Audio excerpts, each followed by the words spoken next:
আপাত দৃষ্টিতে এরা আর ৫টা সাধারণ শিশুর থেকে আলাদা। স্বতন্ত্র এদের চিন্তাভাবনা, এদের কাজকর্ম ও মনের ভাব প্রকাশের ক্ষমতাও খানিকটা অন্যরকম। এরা অটিস্টিক।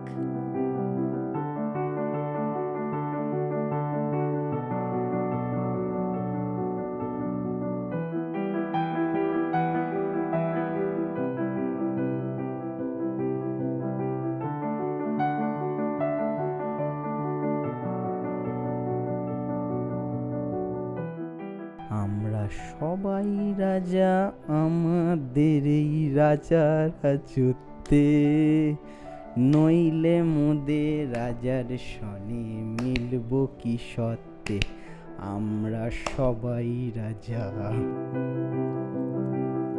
অটিজম এক ধরনের জটিল স্নায়বিক অবস্থা যা শিশুর বেড়ে ওঠার পথে প্রতিবন্ধকতা তৈরি করে। অটিজমের কোনো নির্দিষ্ট লক্ষণ নেই, তাই এর নির্ণয় কষ্টসাধ্য। অটিজম শব্দটির সঙ্গে আমার কোনো পরিচয় ছিল না। এই শব্দটার সঙ্গে আমার পরিচয় ঘটে যখন আমার একমাত্র ছেলে 5 বছর বয়সে হঠাৎ স্পিচলেস হয়ে যায়, মানে কথা বন্ধ হয়ে যায়। এবং আমার এই মানে একটু প্রথমে শকড হয়েছিলাম, তারপর যা করণীয়, যা মানুষ করে থাকে সেটাই করি, ডাক্তারের কাছে নিয়ে যাই। এবং ডাক্তার আমাকে তখনই প্রথম বলে যে আপনার ছেলের মধ্যে অটিজম রয়েছে। এবং তার প্রথম আঘাতটা, ওর অটিজমের ফিচারের প্রথম আঘাতটাই ওর স্পিচের ওপর পড়েছে। ও স্পিচলেস হয়ে পড়লো।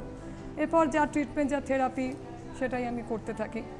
অটিজমের একটা প্রবলেম যেহেতু খুব বড় কমিউনিকেশন এরিয়া নিয়ে হয়, তো যখন কমিউনিকেট করতে পারে না ছেলে, তো তখন বেশ ও ইরিটেট হয়ে যায়, ট্যান্ট্রাম থ্রো করে, জিনিসপত্র ভাঙচুর করে, বা সামনে যে কেউ থাকে তাকে আঁচড়ে দিল, মেরে দিল, এগুলো করে। এগুলো চলে, মানে অটিজমের এই সমস্যাগুলো সব পাবলিক প্লেসেও ফেস করতে হয়। ছোটোবেলায় ভীষণ ছটপট করতো, প্রচণ্ড ছটপটে ছিল, এক জায়গায় কিছুতেই দাঁড়াতো না। গ্রিল বেয়ে হয়তো একদম অনেকটা উপরে উঠে গেল, রাস্তায় হাঁটতে গেলে হাত ছেড়ে ছুটতে বেরিয়ে যেত, ভীষণ টেনশন হতো সেগুলো নিয়ে আর কি। তারপর অনেকটা বড়, প্রায় 2.5 বছর বয়স হয়ে যাওয়ার পরেও ও তখনও পর্যন্ত কথা বলতে পারতো না আর কি। যখন 1.5 বছর বয়স হলো ওর, তখন আমরা বুঝতে পারলাম যে ও একটা কিছু দেখালে, ধরুন বল দেখাচ্ছি, এটা বল পয়েন্ট করছি, তখন ও সেটার দিকে তাকাচ্ছে না, নিজের মনেই খেলতে থাকতো। তারপরে নাম ধরে ডাকা শুরু করলাম যখন, আরও সেদিকে তাকাও, দেখো, 2বার 3বার ডাকছি, সাড়া দিচ্ছে না, জোরে ডাকলে তখন হয়তো তাকালো।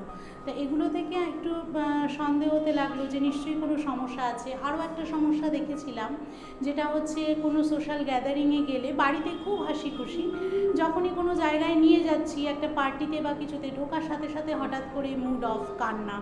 তখনও খুবই ছোট, 1 বছর 11 মাসে আমরা ডায়াগনোজ করেছিলাম যে ওর অটিজম ধরা পড়লো। অনেকগুলি স্নায়বিক সমস্যার সমষ্টি অটিজম। তাই চিকিৎসকদের পরিভাষায় অটিজম স্পেকট্রাম ডিসঅর্ডার বা সংক্ষেপে ASD বলা হয়। বর্তমানে বিশ্বে 70 মিলিয়ন অটিস্টিক ব্যক্তি আছেন, যার মধ্যে 10 মিলিয়ন শুধুমাত্র ভারতে। সমীক্ষা অনুযায়ী এ দেশে প্রতি বছরে জন্ম নেওয়া 58 জন শিশুর মধ্যে 1 জন অটিস্টিক। আমাদের চারপাশে থাকা অনেক অটিস্টিক শিশুদের এই সমস্যা নির্ণীত হয় না। সচেতনতার অভাবে শুরু হয় না চিকিৎসাও। অটিস্টিক শিশুর চিকিৎসা জন্মের পরেই শুরু করলে আর 5টা শিশুর মতোই তারও স্বাভাবিক জীবনযাপন করা সম্ভব। তাই আমেরিকান একাডেমি অফ পেডিয়াট্রিক্স সব শিশুকেই অটিজম স্ক্রিনিং করার পরামর্শ দিচ্ছে। 1 বছরের নিচে সাধারণত অটিজম শনাক্তকরণ করা একটু কঠিন, কিন্তু 1 বছরের পর থেকে 2 বছর পর্যন্ত বয়সী বাচ্চাদের কিছু কিছু বিহেভিয়ারাল প্যাটার্ন বা ব্যবহার বা কিভাবে তারা কথা বলছে বা কথা বলার চেষ্টা করছে, আদান প্রদান করার চেষ্টা করছে, এগুলো দিয়ে আমরা অনেকাংশেই এই বাচ্চাদের শনাক্তকরণ করতে পারি। এখন শুধু মা বলে নয়, মা বাবা পরিবারের সকলে এবং অবশ্যই ডাক্তার বা শিশুরোগ বিশেষজ্ঞরা তাদের যারা প্রতিনিয়ত দেখেন তারা অনেক কিছু দেখে মনে করতে পারেন যে এগুলো যেন কোথাও একটা বাকি বাচ্চাদের থেকে কোথাও একটা বিকাশে একটা বিচ্যুতি বোধহয় হচ্ছে, বা ব্যবহার যেগুলো বাচ্চারা করে থাকে সেই বয়সে তার থেকে কোথাও একটা বিচ্যুতি হচ্ছে। এই যেমন ধরুন, বাচ্চারা সাধারণত আদর খেতে ভালোবাসে, এই ধরনের বাচ্চারা হতে পারে তারা বেশি আদর করা এগুলো পছন্দ করলো না, বা সারাদিন একাই থেকে গেল, একা একা একটাই খেলনা নিয়ে তারা যেন মনোনিবেশ করে আছে, অন্য কিছু তাদের ভালো লাগছে না, চোখের দিকে তাকিয়ে তারা ঠিক কথা বলে না, এবং কোনো কিছু প্রশ্ন করলে বা জিজ্ঞাসা করলে তার ঠিক অ্যাপ্রোপ্রিয়েট যে উত্তর দেওয়া সেটা তারা ঠিক করলো না, তারা নিজেরাই কোনো একটা একইভাবে স্টিরিওটাইপ মুভমেন্ট আমরা বলি, একইভাবে দুলে চলেছে, হাত নাড়িয়ে চলেছে। এরকম যদি মারা দেখতে পান তাহলে কিন্তু এটা নিয়ে অবশ্যই তাদের সতর্ক হওয়া দরকার এবং ডাক্তারের পরামর্শ নেওয়া দরকার।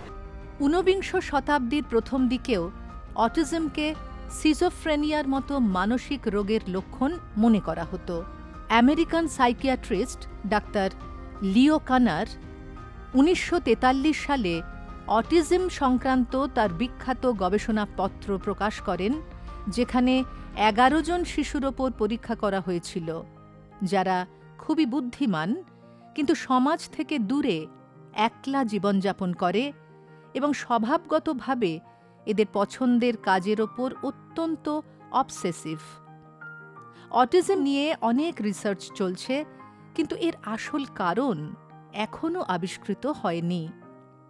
কেন একটি বাচ্চার অটিজম হয় তার কারণ আমরা পরিষ্কারভাবে এখনও জানতে পারি না, কিন্তু আমরা অনেকগুলো কারণ অনুমান করি। তার মধ্যে একটা হচ্ছে যে কিছু জেনেটিক কারণ থাকতে পারে, কিছু কিছু জেনেটিক অসুখ রয়েছে যেরকম ফ্র্যাজাইল এক্স, টিউবারাস স্ক্লেরোসিস, তাদের মধ্যে যাদের ফ্র্যাজাইল এক্স থাকে বা টিউবারাস স্ক্লেরোসিস থাকে তাদের অটিজম হওয়ার সম্ভাবনা অনেক বেশি।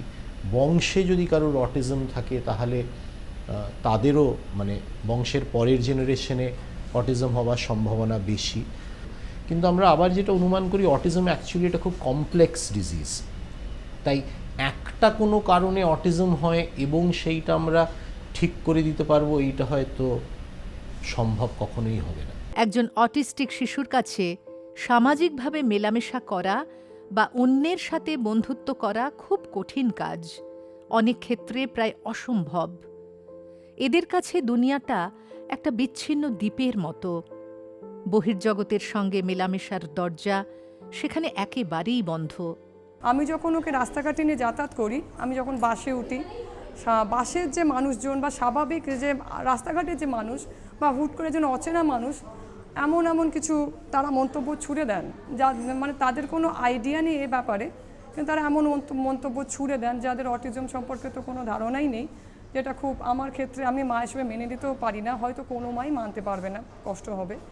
অটিজমের অ্যাওয়ারনেস তো নেই বলতে গেলে, প্রায় অনেকেই জানেন না।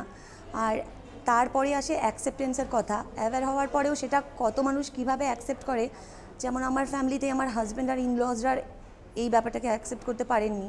তো আমি আজ সিঙ্গেল মাদার, আর আমি আমার ছেলেকে একাই টেক কেয়ার করছি। বাড়িতে সবাই বলতে শুরু করলো যে এই ঠাকুরের পুজো টুজো দাও একটু, যদি মানসিক করলে ঠিক হয়ে যায়। এই সমস্যাটা তো ছিলই, তার সঙ্গে ওকে স্কুলে পাঠানোর একটা অনীহাও ছিল বাড়ির সবার, যে ঠিক আছে বাড়িতেই থাক। আমাদের একজন খুব ক্লোজ ফ্যামিলি ফাংশন, তাদের বাচ্চার 5 বছরের জন্মদিনে গিয়েছিলাম। তো ভয় ভয় বাচ্চাকে নিয়ে গিয়েছিলাম যে বাচ্চা কীভাবে সোশ্যাল গ্যাদারিংয়ে রিয়্যাক্ট করবে। তো দেখি ঠিকই ছিল, একটা কোনায় ওকে বসিয়ে দিয়েছি, ও বসে বসে সেলফ টক করছে, নিজে নিজেই কথা বলছে, নিজে নিজেই মিকি হচ্ছে, টম হচ্ছে, জেরি হচ্ছে। তা আমার খুব ক্লোজ, আমি না মানে একজন আত্মীয় বয়স্ক লোক, সে ঢুকে পড়ে দেখছে ও করছে কি, হ্যাঁ, এবং আরও দুজনকে এনে দেখাচ্ছে যে ওরকমভাবে হাত পা নেড়ে নিজে নিজে একা একা কথা বলছে। তো বোঝেনি যে আমি পেছন থেকে এসে দাঁড়িয়েছি, আমার এত কষ্ট লাগছে যে সবাই মিলে গোল হয়ে ওদিকে তাকিয়ে দেখছে। মানে মা হিসেবে তো ওটা খুবই পেনফুল, মানে যে নিজের ফ্যামিলির মধ্যে রিজেকশন। এবং চোখ দিয়ে টপ টপ করে ওখানেই জল আসছে। আলটিমেটলি ইশারায় হাজব্যান্ডকে বললাম নিয়ে গাড়িতে চলে এসো। অটিজমের ট্রিটমেন্ট নিয়ে না আমাদের মানে বাবা মাদের কাছে বা টিচারদের কাছে বা যাদের পরিবারে অটিজম থাকে তাদের মানে পরিবারের মধ্যে অনেকটাই কনফিউশন রয়েছে। কেননা প্রথম কথা হচ্ছে যে অটিজমের কোনো ওষুধের মাধ্যমে চিকিৎসা নেই।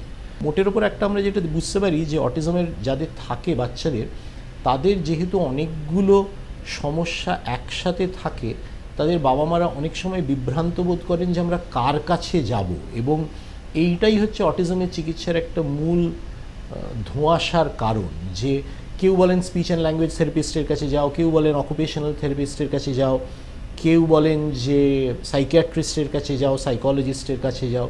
কিন্তু আমরা যেটা বলি যে আজকাল এখন আমাদের পশ্চিমবঙ্গে, সারা ভারতে, বিশ্বেও অটিজম স্পেশালিস্ট ট্রিটমেন্ট সেন্টার্স রয়েছে। অটিজম এর শুধু অটিজমের ট্রিটমেন্ট করেন সেরকম অনেক প্রফেশনালস রয়েছেন যারা সব দিকটাই বুঝতে মানে দেখে চিকিৎসা করে।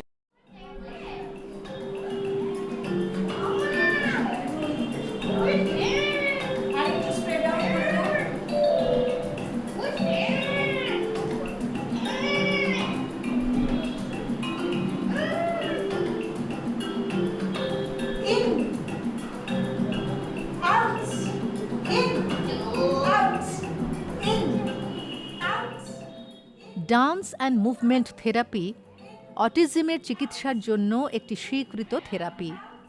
যাদবপুরের গরফা অঞ্চলে সামিয়া ফাউন্ডেশনে প্রথাগত ক্লাসরুমের বাইরে খানিকটা ঘরোয়া পরিবেশেই শেখানো হয় এই therapy.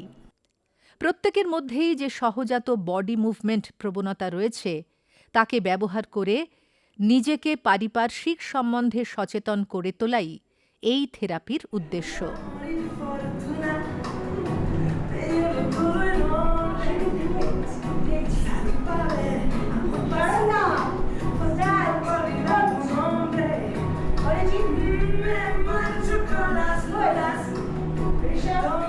Dance and movement therapy হচ্ছে আমার মাধ্যমটা হচ্ছে বিভিন্ন মুভমেন্ট নৃত্যের আকারে, যেমন যেটাকে যা ডান্স বলছি, আর যে নিজস্ব মুভমেন্ট আমাদের প্রত্যেকের একটা খুব স্পন্টেনিয়াস বা খুব সহজাত মুভমেন্ট থাকে, সেইটাকে ব্যবহার করে মিউজিক বা বিভিন্ন যন্ত্রানুষঙ্গিক মিউজিক হতে পারে বা গানের মাধ্যমে বেশ কিছু অ্যাক্টিভিটি বা বেশ কিছু মডেলড বিহেভিয়ার যেটাকে বলা হয় সেগুলো তৈরি করে আমরা যেটা কাজ করছি যে এদের হাঁটা চলা, কথা বলা, নিজেদেরকে পারিপার্শ্বিক জগতের সাথে সজাগ করে তোলা, কেননা এরা না পারিপার্শ্বিক জগৎ সম্বন্ধে বেশ কিছুটা উদাসীন থাকে। ডান্স অ্যান্ড মুভমেন্ট থেরাপির মাধ্যমে বিভিন্ন অ্যাক্টিভিটিসের মাধ্যমে যে মডেলটা তৈরি করেছি আমি, Samia model of dance and movement therapy, সেটা মূলত অটিজমে কীভাবে ব্যবহার করা হয় সেটা এখন খুব রিসার্চ বেসড একটা প্রোগ্রাম, আর এই রিসার্চ বেসড প্রোগ্রামটাই ইমপ্লিমেন্টেড হয়েছে এখানে dance and movement therapy for special needs নাম দিয়ে।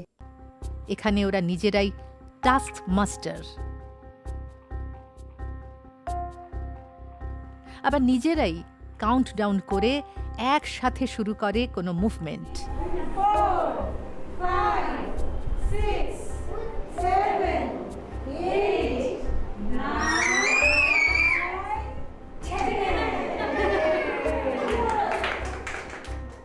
আর বিভিন্ন অ্যাক্টিভিটির পর নিজেকে শান্ত করে নেওয়ার জন্য রয়েছে রিল্যাক্সেশন টাইম।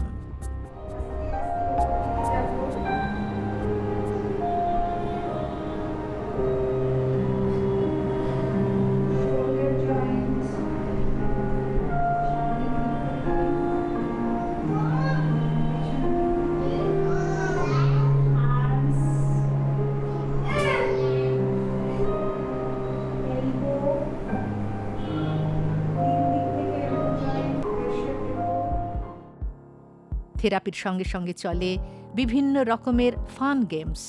তাই দেদার হাসি, নাচ আর মজায় ভরা অদিতি আন্টির ক্লাস মিস করতে চায় না কোনো ছেলে মেয়ে।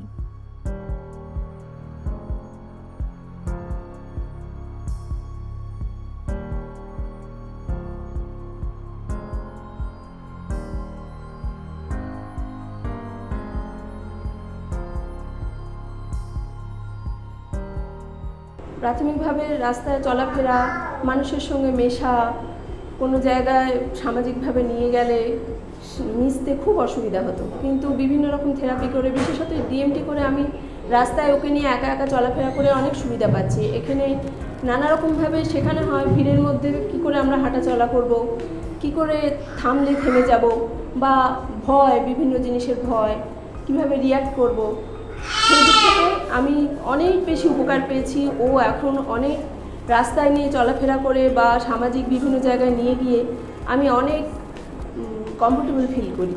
প্রতি বছর আমরা একজন গেস্ট ফ্যাকাল্টিকে ভারতবর্ষের বিভিন্ন জায়গা থেকে এনে আমরা অ্যারেঞ্জ করি প্যানেল ডিসকাশন বা ওয়ার্কশপ, যেখানে হাতে কলমে প্রশিক্ষণ দেওয়া হয় শুধু স্পেশাল এডুকেটর বা থেরাপিস্টদের নয়, মা বাবাদের। কারণ মা বাবারা যদি কাজ না শেখেন, মা বাবারা সবচেয়ে কনসিস্টেন্ট থেরাপিস্ট, তারাই কিন্তু সারাদিন একটি শিশুর সাথে 24 ঘন্টা রয়েছেন। কাজ শেখা তাদের জন্য ভীষণ জরুরি।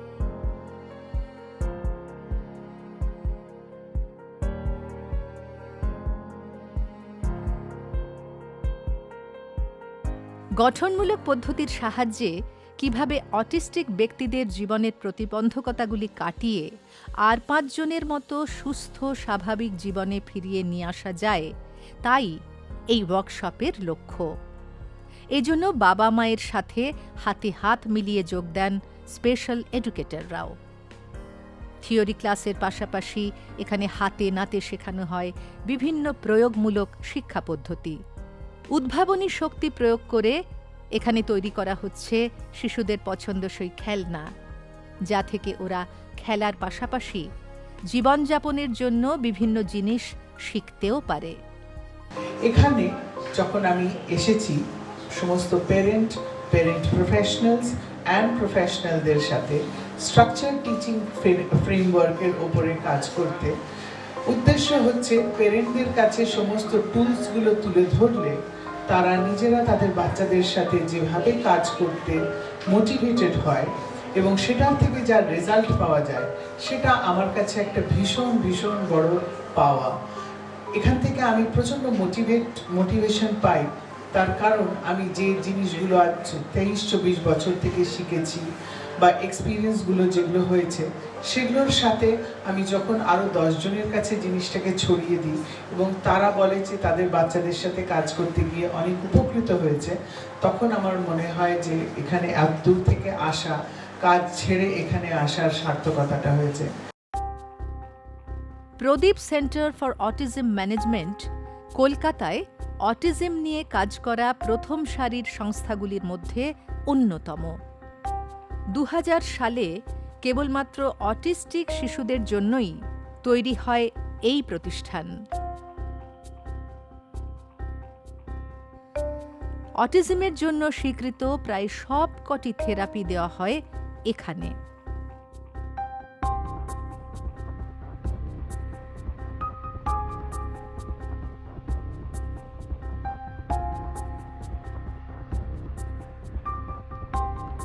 এই সেন্টারে সব রকম বললে আরও অনেক বড় কথা বলা হয়, অনেকগুলো প্রয়োজনীয় থেরাপি দেয়া হয়, যেগুলো আমরা মনে করেছি যে সম্পূর্ণভাবে অটিজমদের জন্যে অনেকটা পরিমাণ স্পেশালাইজড। এই থেরাপিগুলো একটার পর একটা থেরাপি আমরা দেবার চেষ্টা করি, অবশ্যই সবাইকে সমানভাবে নয়, according to the need. Individual difference আছে, প্রত্যেকটা অটিজম মানুষ প্রত্যেকজনের থেকে আলাদা এই নিড অনুযায়ী, এবং তার সঙ্গে সঙ্গে চলে সাধারণভাবে বুদ্ধি বিকাশের জন্যে, অর্থাৎ কগনিটিভ ডেভেলপমেন্টের জন্যে কিছু কাজ, কিছু তাদের ভোকেশনাল রিহ্যাবিলিটেশন, অর্থাৎ আলটিমেটলি যখন সমস্ত মায়েদের যা প্রশ্ন, কি হবে আমরা না থাকলে, একটু পায়ে দাঁড়াতে পারবে তো? ওদের একটা খুব ভালো লাগার একটা জায়গা হচ্ছে মিউজিক। কোনো রকমের রাগ হলে, ভালোবাসার জায়গা হলে ওরা মিউজিক্যালি সেটাকে প্রকাশ করতে পছন্দ করে, বেশিরভাগ সময় মিউজিক্যালি প্রকাশ করতে পছন্দ করে। যেমন ধরুন, যদি প্রচণ্ড রাগ হচ্ছে, একটা ড্রাম নিল, সামনে প্লে করলো, খুব জোরে জোরে বাজালো আর কি, অ্যাগ্রেশনটা সেখান দিয়ে বেরিয়ে গেল। বা ভীষণ স্ট্রেস, সেখান থেকে একটা কোনো হারমোনির ইনস্ট্রুমেন্ট যেটা ভীষণ লাইট মিউজিক দেয়, একটা সুদিং মিউজিক দেয়, সেরকম যদি কিছু চালানো হয়, সেখানে থাকলে অনেক বেশি রিল্যাক্সড হচ্ছে, অনেক বেশি কুল কাম হয়ে যাচ্ছে। তো অনেক রকম থেরাপি আছে আমাদের অটিজম নিয়ে কাজ করতে গিয়ে আমরা দেখি, কিন্তু মিউজিক থেরাপি হচ্ছে এরকমই একটা থেরাপি যেটায় ওদেরকে অনেকটা বেশি ফ্রি অ্যাক্সেস দেয়, যে তোমার ইচ্ছা অনুযায়ী আমি তোমাকে তোমার চাহিদাগুলোকে পূরণ করার জায়গা দিচ্ছি মিউজিক্যালি আর কি।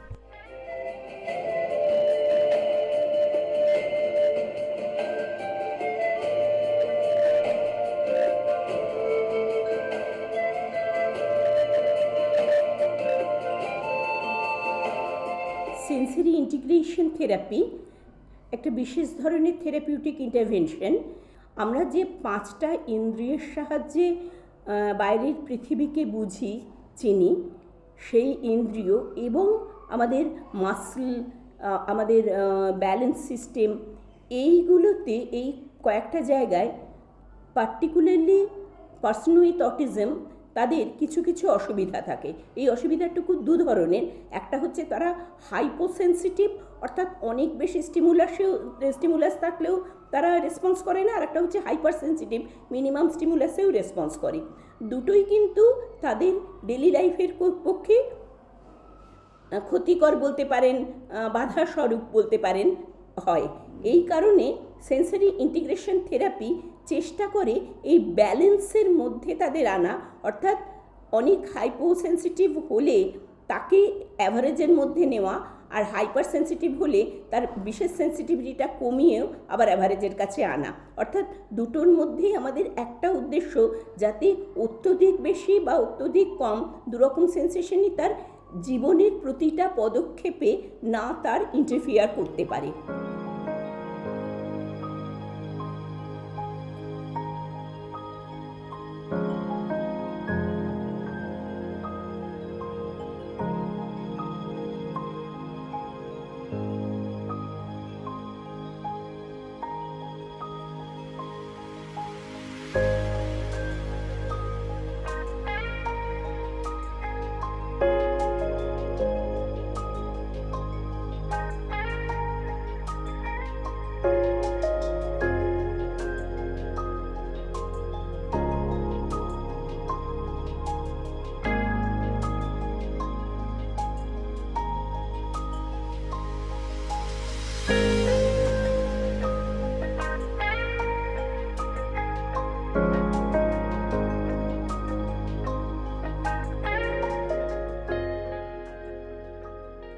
অনেক অটিস্টিক শিশুই সহজে কথা বলতে পারে না, আবার অনেকে প্রশ্ন বুঝতে পারলেও তার উত্তর সঠিকভাবে দিতে পারে না।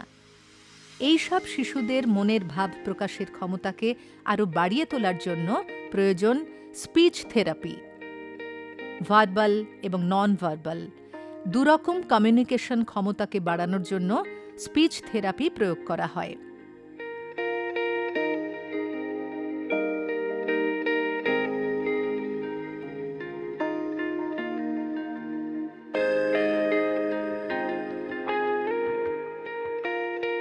উপযুক্ত প্রশিক্ষণ পেলে অটিস্টিক ব্যক্তিরাও দক্ষ কর্মী হয়ে উঠতে পারেন। প্রদীপ সেন্টার ফর অটিজম ম্যানেজমেন্টে অটিস্টিক ব্যক্তিদের জীবনে স্বাবলম্বী করে তোলার জন্য বিশেষ ট্রেনিংয়েরও ব্যবস্থা রয়েছে।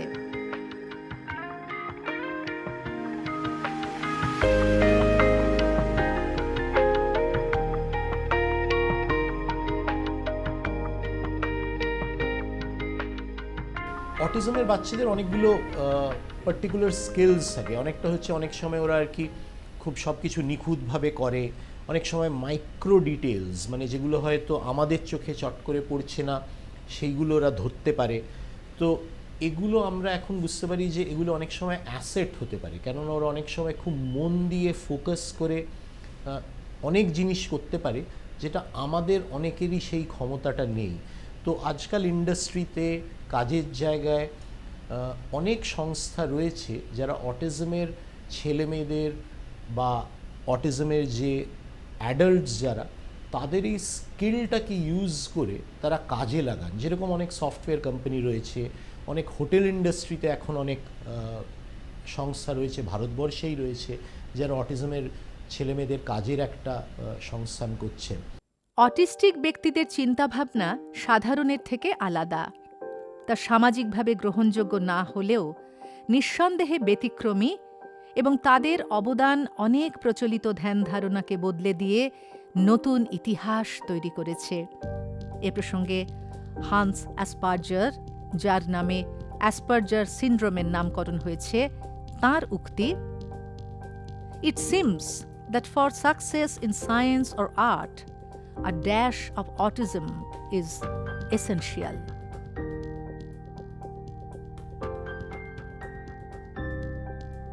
ছবিগুলো এঁকেছে ঈশান। ঈশান অটিস্টিক, তাই সে স্বাভাবিকভাবে বন্ধুদের নিজের মনের কথা বলতে পারে না। তার মনের প্রকাশ রং তুলিতে, ক্যানভাসে। অসাধারণ এই ছবিগুলো দেখলে বোঝা যায় ঈশানের কল্পনার জগৎ কতটা বিস্তৃত। ওরা হেরে যেতে শেখেনি। ওদের মনের মধ্যে যে আগুন রয়েছে তার খানিকটা বহিঃপ্রকাশ স্বর্ণাভর কবিতায়। সুকান্ত ভট্টাচার্যের দেশলাই কাঠি। আমি একটা ছোট্ট দেশলাইয়ের কাঠি, এত নগণ্য হয়তো চোখেও পড়ি না, তবু যেন মুখে আমার উসখুস করছে বারুদ, বুকে আমার জ্বলে উঠবার দুরন্ত উচ্ছ্বাস। আমি একটা দেশলাইয়ের কাঠি। ওরাই পারে জগৎটাকে অন্য চোখে দেখতে। তাই প্রফেসর টেম্পল গ্রান্ডিন গবেষণা করেন গবাদি পশুদের নিয়ে। অটিজম তাকে সাহায্য করে পশুদের চিন্তাভাবনা বুঝতে। তার চিন্তাভাবনার ফলেই বিশ্বজুড়ে চাষিরা এখন পশুদেরকে আরও ভালোভাবে প্রতিপালন করতে পারছেন। তিনি অটিস্টিক হয়েও জায়গা করে নিয়েছেন টাইমস ম্যাগাজিনের বিশ্বের প্রথম 100 জন প্রভাবশালী ব্যক্তিদের মধ্যে। কনস্ট্যান্ট একটা ফ্যামিলি সাপোর্ট দরকার এবং সেটা দীর্ঘদিন অনুযায়ী দরকার। এবং এরকম অনেক ক্ষেত্রে দেখা গেছে যে এই ফ্যামিলি সাপোর্টটা যদি কন্টিনিউয়াসলি দিয়ে যাওয়া যায় এবং একটা পদ্ধতি মেনে যদি দিয়ে যাওয়া যায়, তাহলে একটা টাইমে কিন্তু বাচ্চা এটাকে কোপ আপ করতে পারে। এবং অনেক ক্ষেত্রে দেখা গেছে, এটাকে বলা হয় অটিজম ফর গুড। সেক্ষেত্রে দেখা গেছে যে সেই বাচ্চারা বড় হয়ে তারা কিন্তু অনেক ব্রিলিয়ান্ট জিনিস অ্যাচিভ করেছে লাইফে। এই বিশেষ চাহিদা সম্পন্ন শিশুদের রয়েছে অনেক স্বপ্ন। বড় হয়ে তারাও নিজেদের পছন্দসই জীবিকা বেছে নিতে চায়, হতে চায় সমাজের 5 জনের একজন। আমি ইলেকট্রিক্যাল ইঞ্জিনিয়ার হতে চাই। আমি বড় হয়ে সেলার হতে চাই। আমি বড় হয়ে এয়ার পাইলট হতে চাই। আমি বড় হয়ে অ্যাস্ট্রোনট হতে চাই। আমি বড় হয়ে ডাক্তার হতে চাই।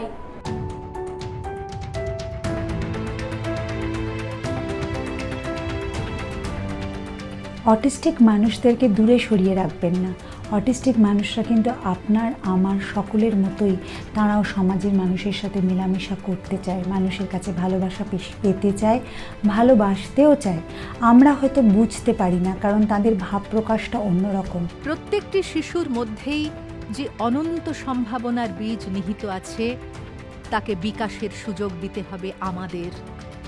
অটিজম অভিশাপ নয়, বরং তার সম্ভাবনাকে নিখিল বিশ্ব মাঝে আবিষ্কার করাই প্রকৃত সার্থকতা। এই অঙ্গীকার নিয়েই হোক আমাদের পথ চলা।